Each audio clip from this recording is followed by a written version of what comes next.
can't sleep. 3 a.m. stare at the ceiling, murder the feeling, spider crawling in the corner brown.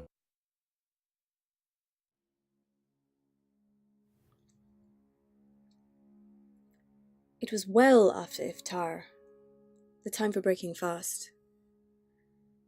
It was warm and quiet, and I could hear the sea in the distance. I wanted coffee made by a stranger's hand, so I went 2 stations over, and when I got back, it was almost 11. I was still restless. Instead of heading home, I turned and kept walking. It was about 20 minutes later when I happened upon it. A small brown bird on the ground, feet straight out in front of it, its left wing at a slight angle.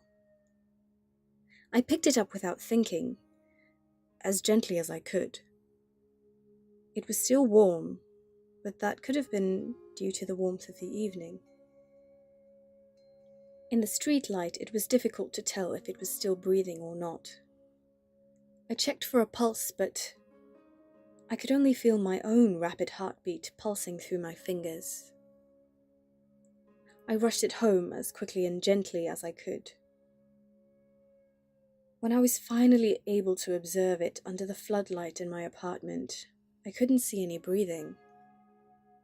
I attempted resuscitation, and an hour later I was finally forced to admit that I'd carried home a dead bird. I'd gotten to it a little too late.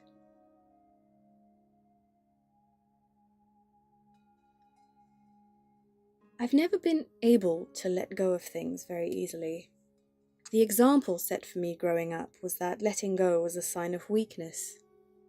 Pain made you stronger. Some of my family hold on to anger, some to grudges, others to their experienced abuse. Some hold on to their pride. Almost all, however, hold on to their grief.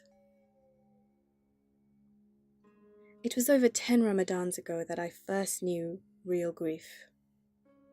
The many Ramadans following that one were wrought with more and more, and I was never really equipped with a way to deal with things that happened to or around me. Not that I had anyone around me who knew how to deal with their own situations either. I've always loved Ramadan, ever since I was very little. The Ramadans of my childhood were filled with cool summer evenings, pink Faluda milkshake, salads, pies, mince buns, dates, and toasted cheese on kitka bread. Ramadan used to represent the safety of my family, and at the end of Ramadan was always Eid. And Eid meant family, fun, food, laughter, love. And then things changed. The first time I experienced real grief happened just before Ramadan, and what followed was the toughest Eid of my life. Subsequent tough Eids were filled with even more grief, and every year, the time of renewal and introspection that is Ramadan got colder and colder. And despite the fact that Ramadan moves on a lunar calendar, that coldness had nothing to do with the time of year. Still, I love the fast. I love the reward of delayed gratification, the giving up of vices and addictions, the ritual of cleansing and the practice of empathy. It has always been one of my favorite facets of Islam. Grief is its own addiction. It has no corporeal signifiers, and so it can be one of the hardest addictions to give up.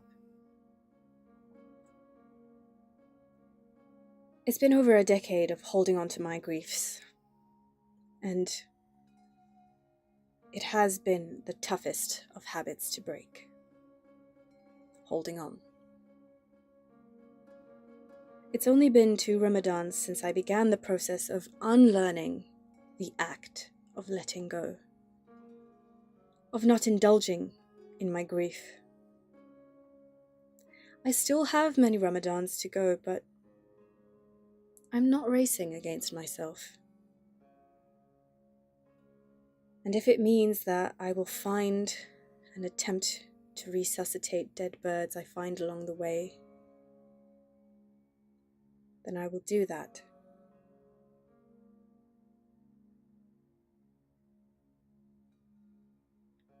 But I will also look up and remember that I have to keep going.